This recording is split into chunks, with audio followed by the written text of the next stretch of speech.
हजारों साल पहले जब दुनिया बिल्कुल नई लगती थी, धरती घने हरे भरे जंगलों और खुली पहाड़ियों से भरी हुई थी। इन्हीं खुली घाटियों के बीच एक इंसान अकेला खड़ा था, मानो सब कुछ पहली बार देख रहा हो। वह धीरे धीरे जंगल के भीतर बढ़ा, जहां हर आवाज उसके लिए अनजानी थी। यह जंगल सुंदर था, लेकिन इसकी शांति के पीछे खतरे छिपे हुए थे। भूख ने उसे मजबूर किया कि वह झाड़ियों और पत्तों के बीच भोजन तलाशे। शिकार के लिए उसने पत्थर के साधारण औजारों का सहारा लिया। अचानक उसका सामना एक जंगली जानवर से हुआ और सांसें थम सी गईं। प्यास बुझाने वह नदी के किनारे पहुंचा, जहां जीवन भी था और खतरा भी। रात होते ही जंगल बदल गया, हर ओर अनजाना अंधेरा छा गया। फिर एक दिन अंधेरे के बीच एक रोशनी जली, आग। आग के चारों ओर बैठकर इंसान ने पहली बार स्वयं को सुरक्षित महसूस किया। उसने जानवरों की खाल पहनी ताकि ठंड और मौसम से बच सके।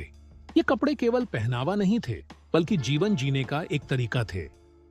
पेड़ों और पत्तों से उसने एक छोटा सा घर बनाना शुरू किया। दिन भर के संघर्ष के बाद आग के पास बैठकर उसकी थकान उतर जाती थी। बड़े लोग बच्चों को सिखाते थे कि जीवन में कैसे टिके रहना है। कभी चोट लगती, कभी पीड़ा होती, पर जीवित रहने की चाह बनी रहती। गलतियों से सीखते हुए उसके औजार धीरे धीरे बेहतर होते गए। हर नया औजार जीवन को थोड़ा आसान बनाता गया। अकेला इंसान अब धीरे धीरे एक बस्ती का हिस्सा बन गया। साथ रहकर लोगों ने समझा कि शक्ति एकता में है। खतरे के समय सभी एक दूसरे के लिए खड़े होते थे। शिकार, भोजन बनाना और रोजमर्रा के काम, यही उनका जीवन बन गया। यहीं से मानव जीवन ने एक नया रूप लेना शुरू किया। हर सुबह उगता सूरज नई आशा लेकर आता था। इंसान और प्रकृति के बीच धीरे धीरे संतुलन बन गया।